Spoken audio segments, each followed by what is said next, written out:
welcome back to the Homestead Skill of the Month Club. This is still Lesson 2, Food Storage. This is supplemental material. We're going to be talking a little bit about the homework, giving some examples, covering types of containers, types of locations for food storage, and answering a couple of questions. Just as a reminder, the whole purpose of the Skill of the Month Club is to take tiny steps to be able to get from where we are to where we want to be as people who are interested in simple life, agrarian lifestyle, self-sufficiency, and homesteading.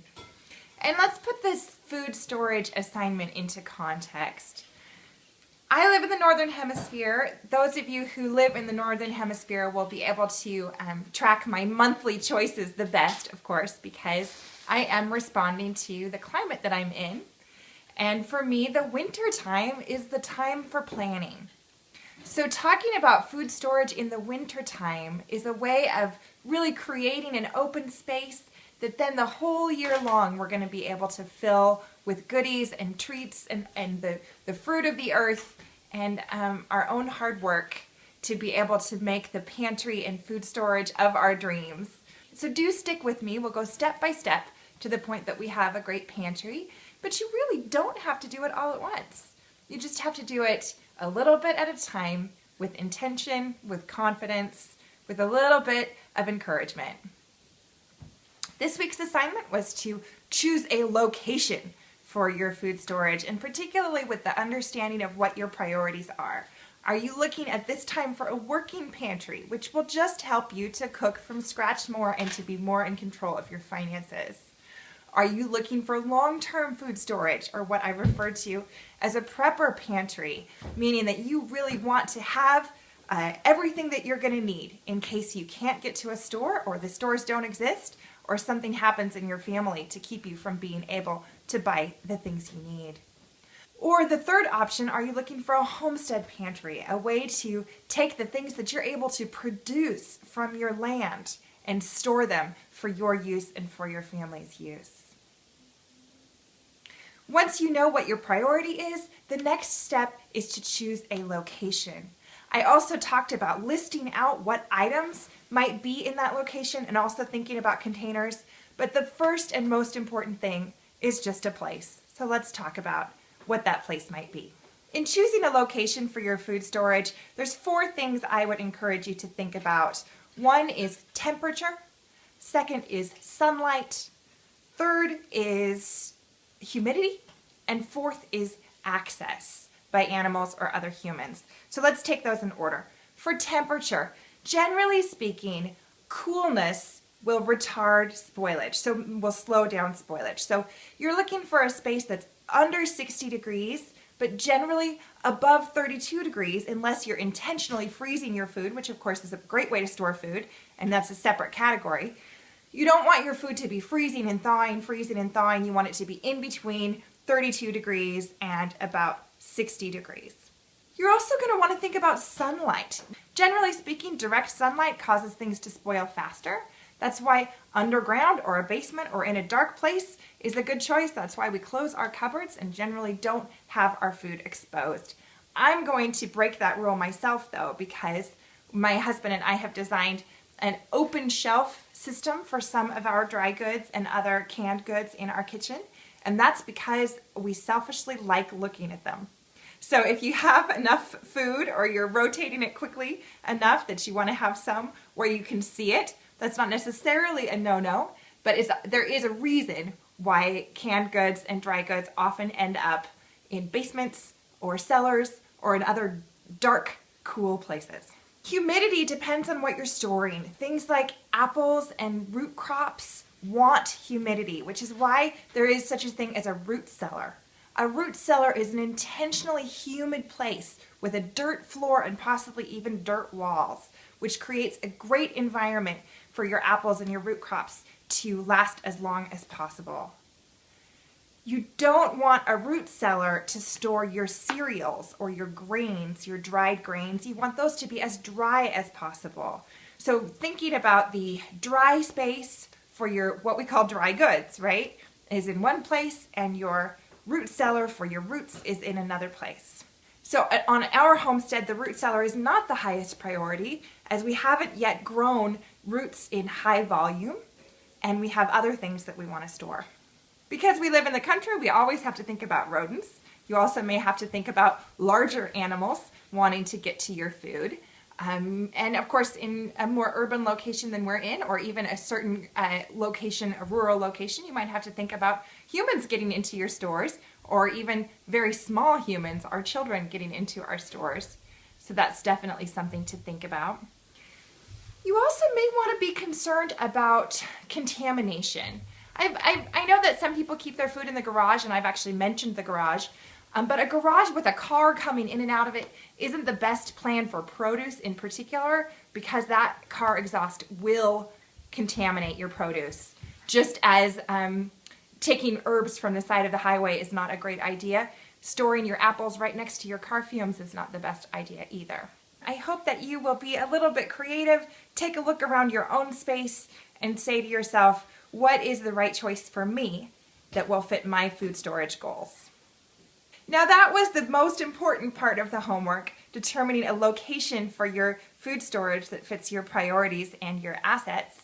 But let's also talk about the other parts of the homework. I invited people to make a list of items that might go in their food storage, whichever kind of storage was your priority. And some people asked me if I would share mine, and the answer is I certainly will. I have a particular set of circumstances just like you do, so please don't think that you need to copy me in particular, but I'm thrilled to give you my example as an idea of what I'm talking about. So this is my working pantry plan. I have a whole list of things here that I buy in bulk and transfer to glass jars. Flour, wheat flour, sugar, cornmeal, oatmeal, black beans, rice, pasta, granola, chocolate chips, almonds, honey, hot cocoa, popcorn, peanut butter, and red beans. I don't currently grind my own flour, although I have done that before, and I do think that's a good thing to do, in which case I would store wheat berries instead of flour. Some of these things I do in larger quantities than others, but my intention is to have about a 3-month supply of each of these things. I also have a category for other pantry needs, meaning things that I want to keep in my pantry, but that I don't use enough quantity to buy in bulk or aren't convenient to store in glass.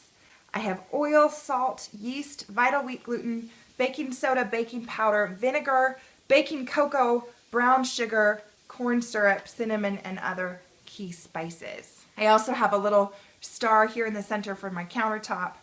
And then in the bottom corner of my page here, I have my perishables: milk, butter, cheese, fresh fruit or veggies when needed, meat when needed, and coffee.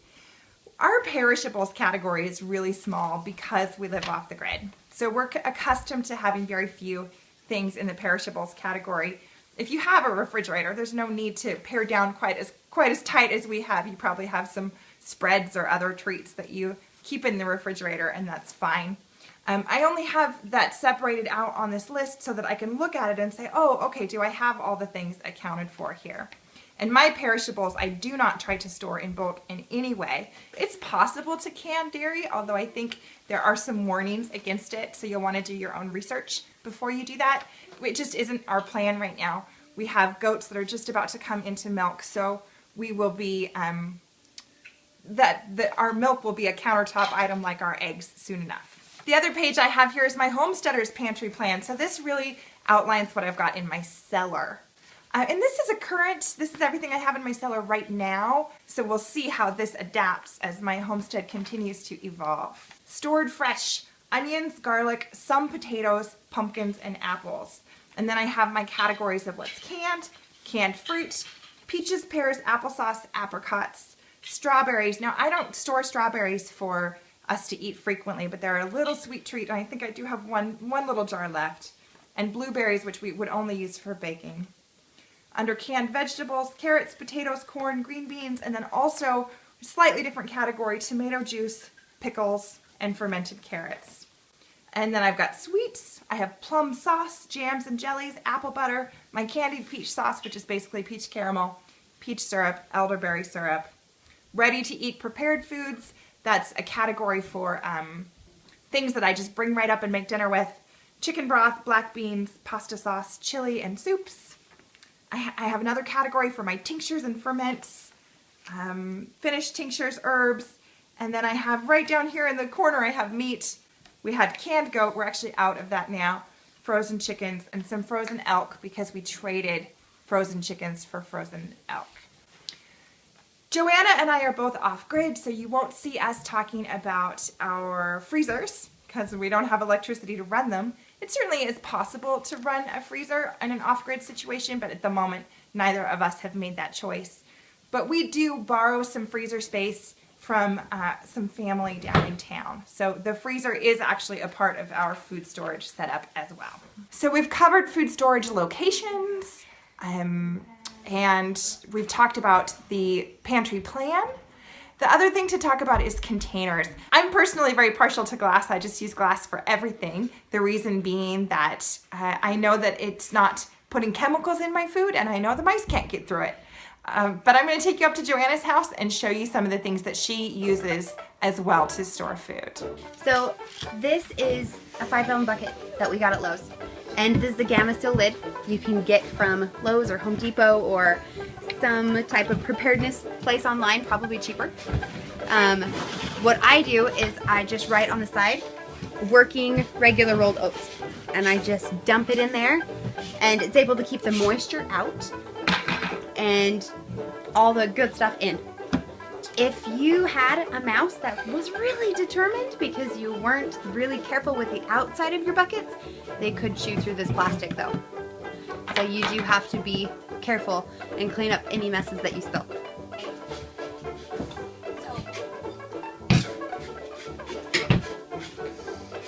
So another thing that I do is with my buckets, it's kind of ridiculous to have all those on your counter.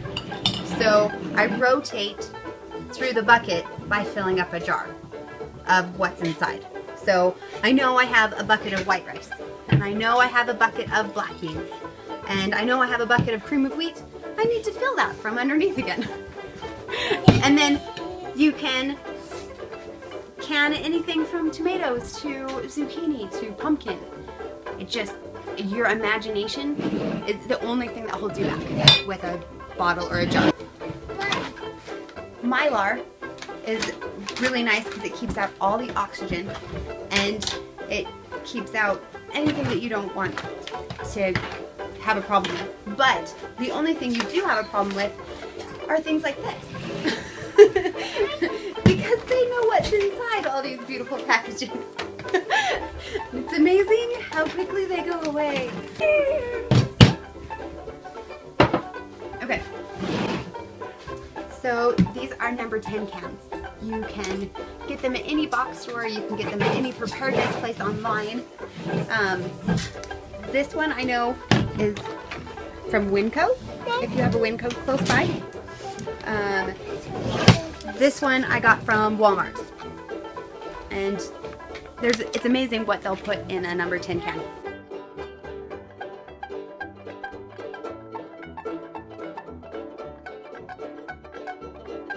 Well, thanks for hanging out with me and the Homestead Skill of the Month Club. I hope that this is useful. I really look forward to getting to the end of 2017 and having you be able to check off a long list of things that you've been able to accomplish. So remember, there's no perfect pantry, there's no ideal pantry, there's only your perfect pantry. So please do continue to be flexible and hopefully encouraged about this process. Just take it a little bit at a time. I've already really enjoyed seeing people posting their pictures in our Facebook group and letting us know how they're progressing. So do feel free to find the Facebook group and post pictures of what you're doing, or just let us know down in comments what your thoughts are on any of this. Oh, and feel free to contribute your thoughts on locations and containers too. It's good to accumulate our shared knowledge on all of that. This has been the Homestead Skill of the Month Club, Lesson 2, and I'll look forward to seeing you next week.